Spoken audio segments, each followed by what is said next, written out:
Cordial saludo para todos. Mi nombre es Luis Fernando Loaiza Castiblanco y junto con mis compañeros Lady Tatiana Jiménez y Andrés Gutiérrez somos estudiantes del programa de licenciatura en Ciencias Naturales y Educación Ambiental de la Corporación Universitaria Minuto de Dios en la ciudad de Bogotá. Dentro del curso de modelos pedagógicos es nuestro objetivo el día de hoy hacer un análisis entre la educación tradicional y los postulados de la escuela nueva. Para ello hemos invitado a la profesora Ana Beatriz Castro. Ella es licenciada en Ciencias Naturales y especialista en Ciencias Aplicadas a la Biología. Fue docente durante más de 30 años en el Colegio Aurelio Martínez Mutis en el municipio de Puente Nacional, Santander. Actualmente se encuentra pensionada. Muy buenas tardes. Mi nombre es Ana Beatriz Castro. Fui docente del Colegio Aurelio Martínez Mutis de Puente Nacional, Santander. Orgullosamente pensionada y retirada, disfrutando de mi merecido descanso después de haber trabajado 35 años como Para docente. ella nuestra primera pregunta es la siguiente. Desde inicios del siglo XX, la educación ha ido evolucionando gracias al planteamiento de diferentes teorías, corrientes y estrategias pedagógicas. De acuerdo con sus conocimientos, ¿cuáles han sido las principales transformaciones que ha sufrido la educación desde inicios del siglo XX hasta la actualidad? Eso ha sido muchísimo los cambios que ha sufrido la educación.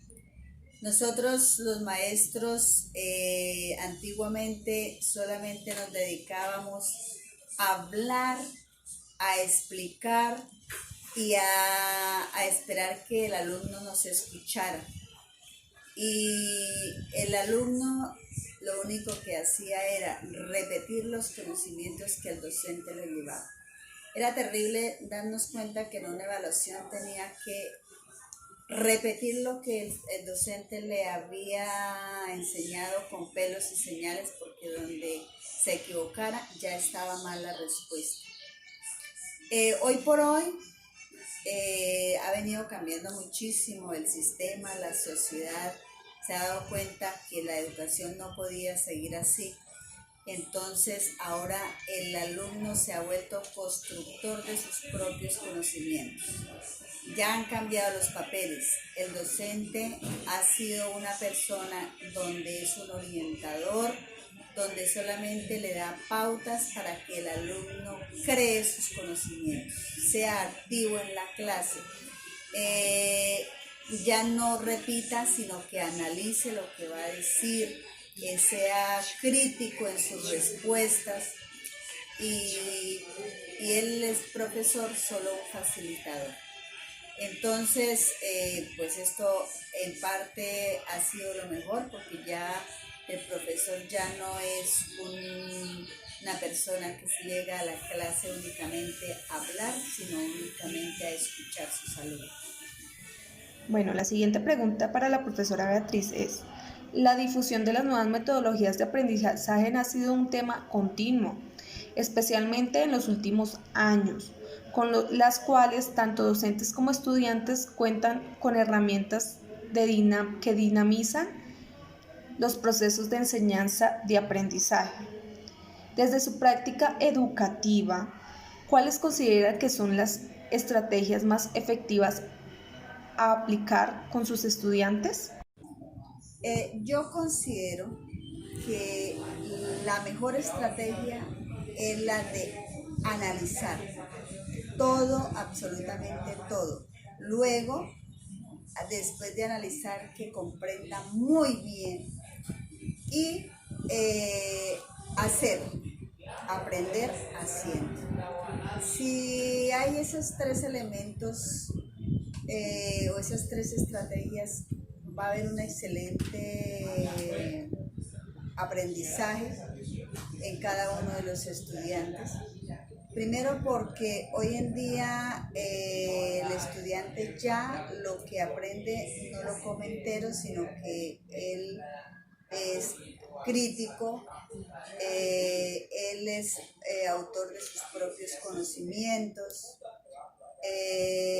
En decir, el educador solamente va a ser un guía. Entonces, de tal forma que el educador también tiene que darle esas pautas para que el alumno se sienta bien en su aprendizaje. Bueno, ya para finalizar encontramos nuestra tercera pregunta, profesora Ana Beatriz.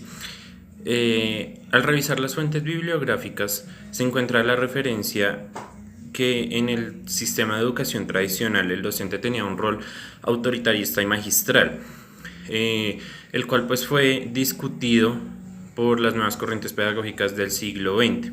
En ese orden de ideas, ¿cuál considera que es en la actualidad el rol docente dentro del proceso de enseñanza-aprendizaje? Yo considero que el docente debe ser un orientador, un facilitador de las herramientas necesarias para que sus estudiantes creen su propio conocimiento. Y como docente de ciencias naturales sí que hay mucho que considerar en este rol. Debe convertir a sus estudiantes en grandes científicos, donde ellos investiguen, donde ellos realicen sus propias hipótesis y ellos lleguen a construir grandes proyectos y basados siempre en la defensa del medio ambiente, de su hábitat, donde ellos en el lugar donde se encuentren siempre sean grandes científicos, grandes personas que cuiden y que cuiden el medio ambiente, porque es lo que más esta sociedad está necesitando. Bueno, quiero agradecerle a Tatiana, a Andrés, a Luis Fernando por haberme tenido en cuenta en esta entrevista. Realmente espero que mis palabras, mis respuestas les sirvan a ustedes como futuros docentes. Y ya que han escogido esta área tan importante como es las ciencias naturales, que yo considero que el paso que está pasando la sociedad, donde todos tenemos el deseo de destruir la madre naturaleza. Ustedes donde estén y con quien estén siempre lleven en mente, lleven como objetivo ser defensores de nuestro medio ambiente. Ahí nos podemos dar cuenta con esta pandemia, que fue como un alto en nuestro camino, donde la naturaleza reclamaba tranquilidad, paz, porque nosotros la estábamos acabando. Tal vez de pronto dirán que son verdaderas coincidencias, pero si observamos nosotros por un momento los mares, la naturaleza, los animales han vuelto a su hábitat. Entonces, muchachos, espero que ustedes sean unos grandes docentes y más que docentes sean unas personas donde impartan educación con mucho amor, porque un maestro debe ser no tanto como empleado, sino un empleado de amor. Muy buenas tardes y les deseo muchos éxitos.